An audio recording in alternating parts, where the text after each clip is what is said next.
민영이 견미사절단 다 아시는 거라 이거 제가 간단하게 좀 지나가려고 해요. 그러니까 이분이 민영임을 만나서 그게 도화선이 되고 1883년 11월에 미국 감리교에서는 조선선교위원회가 조직됩니다. 그래서 조선선교를 시작하다 그러고 이 짠 가우초 목사님이 아주 부잣집만 하는 걸 만나서 결국은 부자가 됐는데 이 양반이 돈을 엄청나게 선교를 위해서 투자했는데 그 중에 이분이 조선선교를 시작하면서 미국 감리교 선교본부에다가 조선선교를 시작하면 제가 우선 2,000불을 조선선교에 도네이션을 하겠습니다. 근데 그 당시에 미국 달러 2,000불이면 얼마나 됐을까요? 지금 돈으로. 지금 2,000불이면 뭐 한 200만원, 뭐 250만원 잡는데 그 당시 2,000불이면 얼마나 될까요? 가치가. 모르세요? 네. 그 당시 2,000불이면 경성에 기아집을 200채를 산대요. 그래서 별로 안 놀라시네요. 이 가우초가 나중에 조선 선교를 위해서 약 5,000달러 정도를 냈다 그러죠. 그리고 이분은 조선 선교사는 아니었지만 조선을 조금씩 기록에 상의가 있습니다만 한 6번을 다녀봤대요. 근데 한번 생각해 보세요. 그 당시 미국서 조선에 오려면 얼마나 걸려요? 시간이? 배 타고 2달에서 2달 반. 이 사람이 있었던 동부에서 배 타는 샌프란시스코까지 오는데 2주 기차를 타야 돼요. 근 석 달을 잡아야 한 번 옵니다. 그럼 왔다가 갈 때도 석 달 잡아야 되잖아요. 6달이에요. 근데 6번을 왔다 갔다 3년 이상 조선을 위해서 썼어요. 그리고 이분이 미국 선교부에 2,000불을 약속하고 미국 감리교 선교부가 조선 선교회를 조직하고 막 이러는데도 진전이 안 되는 거예요. 그리고 이 가우초가 가까운 일본에 있던 감리교 선교사 맥클레이, 이분이 우리 감리교에 잘 알고 있는 아오야마 청산학원의 청산학원 설립자인데 그 청산학원을 설립하는 것도 가우초가 다 보내준 돈으로 한 거예요. 그래서 가우초 목사가 맥클레이 목사에게 편지를 보냅니다. 내가 지난 해에 기차에서 조선의 견미사절단 민영임 일행을 만나서 이마이마 여차여차해서 우리 감리교회도 선교위원회가 조직이 됐는데 아무런 진전이 없습니다. 내가 생각하기로는 맥클레이 목사님이 조선에 빨리 가서 국왕을 만나든지 어떻게 해갖고 선교 허락을 받는 게 제일 중요한 것 같습니다. 그래서 맥클레이가 1884년 6월 30일, 근데 이날을 중요하게 여기요. 이날이 미국 감리교하고 조선 감리교가 선교, 조선 선교 개시일로 정한 날이에요. 아펜젤라가 도착한 날이 아니라. 그래서 84년 6월 30일에 와서 2주간을 있었어요. 그 얘기를 여러분은 간과하시면 안 되는데 83년 6월 30일이 주일인가 그래요. 그리고 7월 6일인가 7일이 주일이에요. 2주일을 여기서 보내면서 맥클레이가 여기 와서 이걸 중요하게 84년 6월과 7월 첫째 주, 6월 마지막 주와 7월 첫째 주에 조선 역사상 주일 공식 예배를 맥클레이가 드렸다는 거예요. 정동에서. 그럼 그때 주일 예배 참석한 사람이 누구냐? 자기가 일본에서 되고 요리사, 그리고 자기 부인, 그리고 조선에 있는 미국 공사관 직원 중에 크리스찬들이 참석해요. 그래서 1884년 6월 마지막 주일 감리교 장로교를 다 통틀어서 조선의 개신교 주일 예배를 공식적으로 목사가 진례해서 드린 것이 맥클레이입니다. 2주일을 드렸어요. 그리고 경성 시내를 나가서 가까운 남대문 시장터를 나가서 조선 사람을 만나보는데 전도하고 싶은 마음, 선교의 가능성을 타진하기 위해서 매일 비 오는 날 하루를 빼고 매일 나갔답니다. 보름을. 드디어 1888년, 그리고 이제 다 아시는 얘기긴 하지만 고종을 직접 맥클레이가 만난 건 아니랍니다. 김옥균을 통해서, 그는 일본에서 맥클레이가 조선의 관리들에게 영어를 가르치다가 김옥균을 알게 되는데, 김옥균이 그때 외국 대신이에요. 김옥균을 통해서 고종 황제에게 요즘으로 말하면 청원서를 낸 겁니다. 우리 감리교에서 의사하고 교사를 보내줄 테니 학교하고 병원을 하는 선교를 시작할 수 있도록 윤호해 주십시오. 근데 고종이 그때 얼마나 갈등 속에 있는 줄 아시죠? 자기 아버지 대원군은 쇄국정책을 했단 말이에요. 그걸 지금 열어야 돼요. 6월 달에 페티션을 받고 한 나흘을 고민하다가 1884년 7월 3일, 어떤 역사책에 4일로 나와 있는데 그 얘기는 3일날 저녁에 고종이 감리교 선교사들을 받아들이는 윤호를 합니다. 이게 공식적인 선교 윤호입니다. 그리고 그게 7월 4일날 그 사실이 맥클레이에게 전해져요. 맥클레이가 경성에 머물면서 고종 황제의 윤호를 받아들고 그날 밤 일기를 썼어요. 역사의 도도한 강물은 여호와의 손에 달려있다. 하나님께서 역사의 물꼬를 조선을 향해 열으셨으니 누구도 이 흘러가는 물을 거스릴 수 없도다. 조선 선교의 시작을 알리는 일기입니다.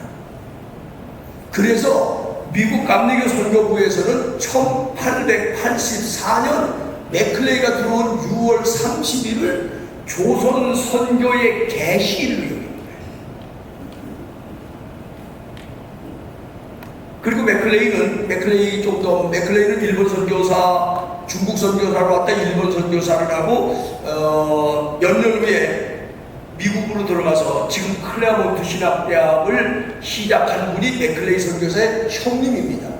클레어몬트 신학대학을 도와주다가 거기서 세상을 마치는데 그 맥클레이 선교사의 무덤이 지금 미국 LA 지역에 있어요. 그 선교사의 무덤에 가면 맥클레이 선교사의 양력을 어떻게 썼냐면은 어디서 태어나서 뭐 몇 년에 미국 연에서 목사 안수를 받고 그 다음에 몇 년부터 몇 년까지 중국 선교사, 몇 년부터 몇 년까지 일본 선교사, 1884년 6월부터 조선 선교사라고 자기네가 스스로 기록하고 있어요. 그래서 이 땅에 와서 정주한 선교사는 처음이 아펜델라지만 조선 선교를 계시한 사람은 맥클레이를 보는 거예요. 미국 감리교회는. 왜냐? 여기 또 다른 이유가 있어요. 맥클레이는 잠깐 두주 와서 최초의 조선의 주일 예배를 2번 드리고 조선 국왕의 허락을 받아갖고 그리고 나와서 장터에서 실제로 전도를 했고 그럼 돌아왔으면 그거 갖고 선교사라고 부를 수 있느냐? 아닙니다. 나중에 여러분 아시는 대로 감리교는 뭐가 되면은 제일 먼저 뭘 해요? 교회를 만들고 교회가 어디 소속해요? 지방에 소속하죠? 조선 선교 지방이 만들어졌는데 조선 선교 지방의 감리사가 누군지 아세요? 맥클레이입니다. 맥클레이가 일본에 돌아가서 조선 선교 지방의 감리사가 돼서 아시는 대로 아펜젤라가 일본에 들렸다가 오죠? 아펜젤라를 보내는 사람이 맥클레이입니다. 아펜젤라에게 선교 지침을 주는 사람이 맥클레이입니다. 아펜젤라가 선교 보고를 자기네 선교 무게도 하지만 맥클레이에게 보고합니다. 예산도 그쪽을 통해서 옵니다. 그래서 맥클레이는 일본에 있으면서도 조선 선교를 가난하는 자기가 조선 선교사로 스스로 그렇게 인식을 하는 거예요. 어쨌든 이 얘기를 더 깊게 할 수는 없고, 그래서 미국 감리교회는 1884년 6월 30일을 조선 선교의 개시일로 지금 결정한 게 아니라 1930년대에 이미 결정입니다. 이게 역사입니다. 그런데 우리는 그 역사를 잊어버렸어요. 그래서 2015년에 130주년을 한다고 그러길래 제가 이걸 찾아내고 131주년이다. 그랬더니 미국에 있는 장로교 역사학자 옥무슨 교수라는 사람이 감리교가 역사 부풀리기를 한다. 이렇게 보면 감리교가 먼저 한 거예요.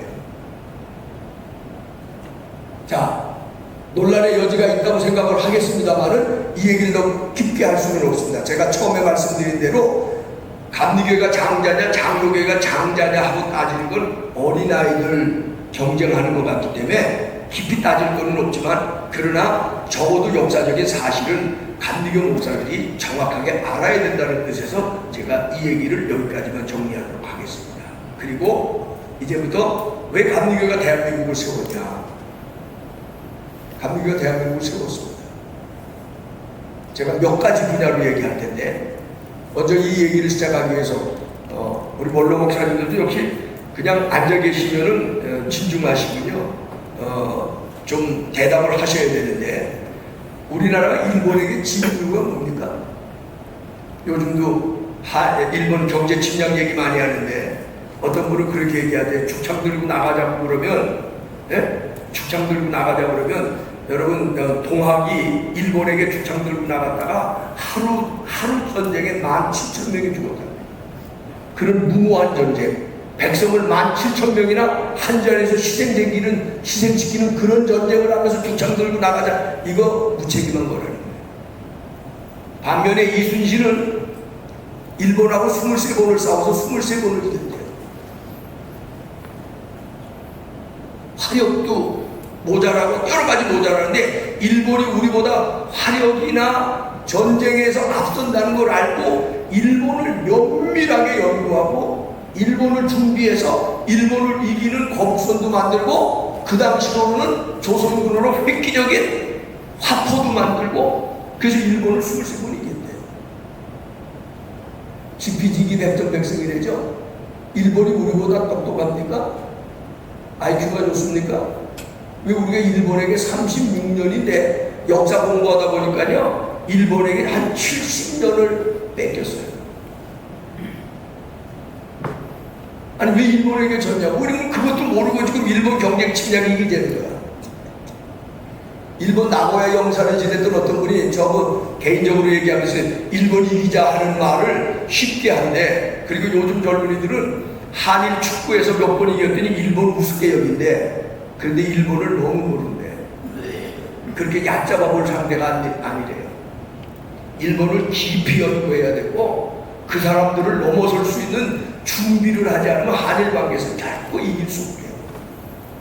좀 다른 얘기인데, 자, 일본 이길 수 있습니까, 우리가? 올라 목사님도 앉아 계시면은 그냥 다들 진중하시네요. 일본 이길 수 있어요? 그럼 일본에게 왜 36년이나 유린다고 했어요? 뭐 우리나라 국제 정치가, 우리나라 국내 정치가 뭐 요즘 하는 것처럼 사색 당파에 젖어 있었고, 뭐 나라 걱정 안 하고, 뭐 이런 얘기 준비 하나도 안 하고 수익 정책이나 하고, 뭐 그런 여러 가지 정치적인 뭐 외교적인 이유들이 있어요. 근데 저는 일본에게 우리가 진 이유는요, 개화가 35년 늦은 거예요. 개화는 뭐예요? 신교육이에요. 그 당시로 말하면 서구식 교육. 일본보다 정확하게 35년이 늦었습니다. 일본은 선교사들이 들어와서 그 당시에 신교육 개화와 더불어 명치유신이 일어났고, 그리고 그들은 신교육을 받아들여서 일본이 뭘 했는 줄 아세요? 섬나라 기질이기 때문에 대륙을 점령해야 산다고 생각해서 그 사람들은 그거 교육의 목적은 아닌데요, 신교육을 받아들이자마자 영국에 가서 군함 사왔습니다. 미국 가서 무기 개발하는 방법을 공부해가지고 옵니다. 그들이 청일전쟁에서 그 거대한 나라, 청나라도 무너뜨리죠. 교육이 빨랐어요. 그리고 그걸로 신무기를 만들고 새로운 세계의 질서를 개편하려고 하는 새로운 움직임들이 일본에는 35년 동안을 누리고 있어요. 거기에 비해서 조선은 우물 안의 개구리입니다. 지금은 싸울만해요, 조선이. 왜? 우리도 개화됐잖아요. 가르쳐 놓으니까 일본 사람보다 우리가 더 일본의 전자제품 못 따라잡을 것 같은데 따라잡잖아요. 우수하다는 거예요. 안 가르쳐 놓으니까 무지몽매해서 일본에게 유린당하고도 방법이 없었어요. 이게 뭡니까? 교육입니다. 제가 대한민국을 우리 감리교회가 세웠다고 하는데 대한민국의 교육을 신교육을 제일 먼저 시작한 교회가 어딥니까? 감리교회입니다. 언더우드 아니에요. 장로교 아닙니다. 아펜젤러가 제일 먼저 시작했어요. 왜? 그건 이미 고종과의 약속도 있었기 때문에 아펜젤러는 아까 얘기한 대로 85년 4월에 여기 왔다 일주일 만에 일본으로 갔다 8월에 다시 들어왔죠. 8월 달에 들어오자마자 아펜젤러가 제일 먼저 한 게 신교육 배제를 시작한 거예요. 그 배제라는 것을 고종왕제가 이름 내준 거예요. 언더우드는 4월 5일 날 들어왔죠. 학교 안 했습니다. 뭐 했는지 아세요? 언더우드는 그 당시에 우리나라에 굶어 죽은 사람들이 너무 많아서 고아들이 준비했어요. 고아원을 했습니다. 나중에 고아원을 하다 보니까 그 어린 아이들을 고아원에서 그냥 먹이기만 할 수는 없잖아요. 걔네들을 가르쳐야 되겠다고 생각한 게 고아원 학교를 시작한 거예요. 그게 나중에 정신이 되는 거예요. 배제보다 훨씬 늦죠. 우리나라의 신교육의 시작은 누가 뭐라 그래도 감리교입니다. 게다가 아펜젤러가 배제를 시작하는 얘기를 듣고는 감리교의 여자 선교사 미세스 스크랜튼이 말이 안 된다. 아니 남자는 공부를 시키기 위해서 학교를 세우고 여자를 내버려두면 되냐? 우리나라 최초의 여자 학교 감리교가 시작합니다. 여기서 파생돼서 제가 얘기하기는 오늘은 뭐 여권 신장이 아니라 남자들 잘해야 돼요. 이런 나라가 됐는데 남녀 평등이 누구로부터 왔습니까? 감리교회로부터 왔어요. 왜냐하면 감리교회는 1885년 4월 5일 올 때 아펜젤라도 부인이 있었지만 심지어 스크랜턴은 그로부터 몇 달 뒤에 옵니다. 그런데 그들이 알고 계세요? 미국에서 떠날 때는 스크랜턴 부인, 스크랜턴 어머니, 아펜젤라 부인, 아펜젤라가 같이 떠났어요. 그리고 놀랍게도요, 스크랜턴이 아펜젤라보다 선교사 안수는 먼저 받았습니다. 한 달. 근데 우리는 스크랜턴 잘 모르는 분들 참 많아요. 그 스크랜턴의 어머니, 그래서 어머니를 구별하기 위해서 스크랜턴의 부인은 미세스 스크랜턴이고 스크랜턴의 어머니 스크랜턴은 대부인 스크랜턴이라고 우리가 그렇게 번역해서 알고 있죠. 그 대부인 스크랜턴이 여자 학교 세워야 된다. 나중에 이게 병원 때 또 나오겠습니다만 우리나라 최초의 여자 병원 누가 세웠습니까? 감리교회예요. 그러니까 남녀평등이라든지 여권 신장이라든지 여자들을 교육시킨 거라든지 여자들을 건강하게 만들기 위해서 여자 병원을 세웠다든지 여자 의사 이건 전부 다 감리교회가 시작합니다. 그래서 제가 여자분들한테 얘기해요. 감리교회를 기억하지 못하고 감리교회 스크랜턴 대부인을 모르면서 한평생 조선의 여자로 살아온 분들 전부 다 부끄럽게 생각해요. 그분들이 없었으면 오늘의 한국 여자는 없습니다. 그럴 정도로 한국 교육의 남녀 교육의 선두주자는 감리교회입니다. 그 교육이 오늘 우리나라가 세계에서 어쨌든 지금 결과를 놓고 교육되고 경제되고 IT되고 뭐 예술되고 이렇게 막 부상하고 있죠. 그게 1880년대 감리교 선교사들이 들어와서 시작한 교육운동에서 비롯돼요. 그러나 이게 우리 감리교 목사님들만 있기 때문에 제가 자랑스럽게 생각하면서 우리가 더 도전받고 부끄럽게 생각해야 될 부분이 있는데 장로교회는요 이렇게 우리가 같이 그런 것 같죠. 교육 우리보다 한 발 늘 새로운 일을 감리교가 시작해요. 근데 그게 좋아 보이거든. 장로교회가 장악합니다. 1903년인가 통계 때 우리 요즘으로 말하면 문교부 통계입니다. 사립중고등학교가 전국에 700개가 됩니다. 그 전국 700개 사립중고등학교 중에 장로교가 운영하는 학교가 몇이고 감리교가 운영하는 학교가 몇이었을까요? 감리교가 많을 것 같죠? 아닙니다. 장로교가 운영하는 학교가 근 500개에 다다릅니다. 감리교는 시작을 했지만 그때 한 200 몇십 개. 그러니까 장로교회가 한국 교육에 지대한 영향을 끼쳤어요. 근데 시작은 분명히 감리교회가. 그래서 이 책을 쓸 수 있는 거예요. 제가 이 책을 쓴 지 3년 됐는데 이거 갖고 야 이 사기꾼아 왜 이런 제목 따라하냐 그러는 역사학자 하나도 없어요. 사실입니다. 교육입니다. 자, 우리나라의 의료 누가 제일 먼저 시작했나요? 장로교 알렌입니다. 맞죠? 장로교 알렌이에요. 그런데 이걸 아셔야 돼요. 서민층 의료는 감리교가 한 겁니다. 장로교 알렌은 아까도 잠깐 언급했습니다. 나중에는 미국 공사가 됐는데 이분은 좀 공명심이 많은 분 같아요. 그래서 제중원을 세웠는데 1880년 1월 달에 제중원을 알렌이 세웠어요. 그건 알렌이 세운 장로교의 뭐 공헌을 우리가 깎아내릴 필요는 없어요. 스크랜턴이 언제 들어오냐면 1880년 5월 달에 드디어 들어옵니다. 그래서 5월에 들어오자마자 감리교 장로교가 얼마나 친밀하게 선교 공조를 했는지 스크랜턴이 아무 망설임이 없이